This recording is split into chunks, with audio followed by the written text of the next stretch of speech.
DIY paint mugs naman tayo mga kaibigan.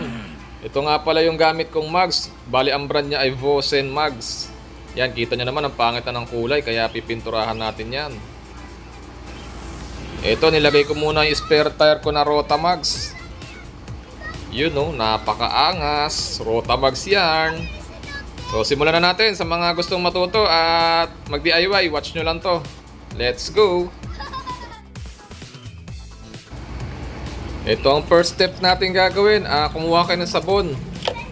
Tsaka hugasan nyo yung mugs nyo para matanggal yung mga alikabok tsaka mga mancha.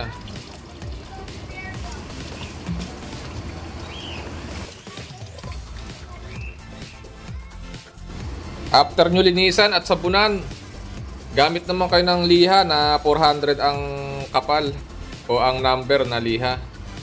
Yan, lihahin nyo mabuti yung mugs para paglagay natin ng primer ay kapit na kapit siya. 400 na liha ang ginamit ko dyan. 1,000 naman ang gano'n.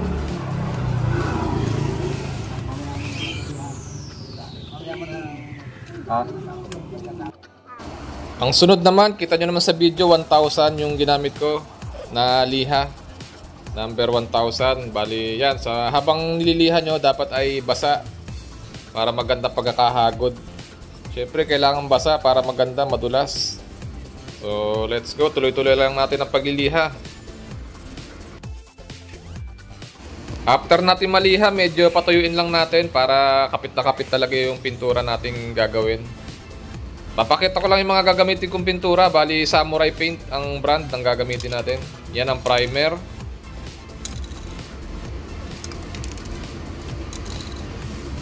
Ito naman yung color block nga pala ilalagay natin. Yan yung coat nya. Ito naman yung clear coat, yung pinakahuli natin ilalagay. Bali wala naman siyang kulay, pang pakintab lang. Gumamit nga pala ako dito ng baraha para madali siyang maisingit sa mga sulok-sulok.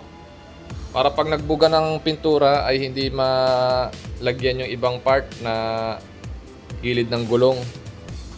So mas maganda tong baraha dahil napakadali lang gamitin, hindi mo na kailangan magbalot-balot pa.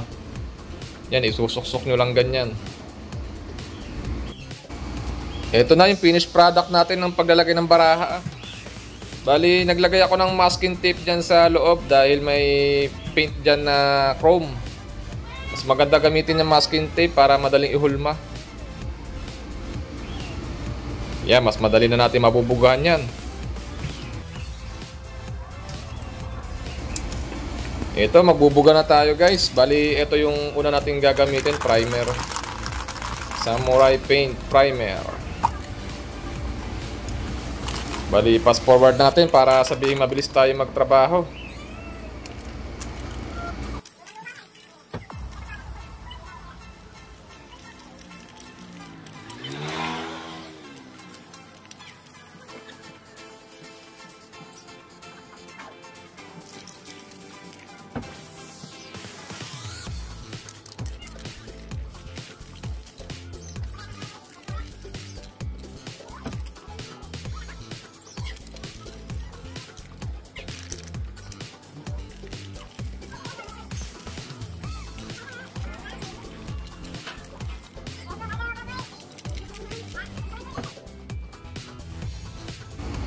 After natin malagyan ng primer, medyo patuyuin lang natin kahit mga 20 minutes or 10 minutes. Basta mainit, tuyo agad yan.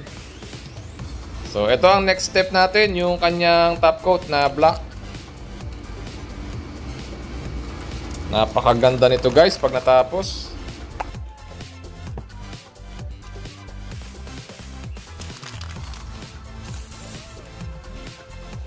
May naging problema nga pala ako dito, defective yung nabili ko. Ayun, kita nyo, nagtatae siya. Bali, kumakalat yung pintura niya sa labas. Kaya dito sa part na to, medyo nahirapan ako magpintura. Pero gawin natin ng paraan yan. Fast forward.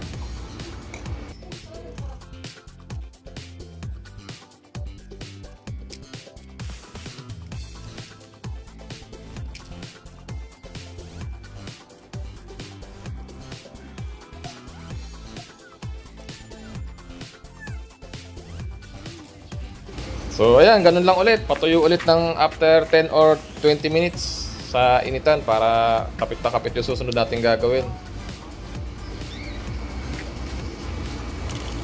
At ito na ang ating panghuli, yung kanyang clear coat. Yan yung magbibigay ng kintab sa kanya para may dating siya. Tsaka medyo may protection na rin ng kapal.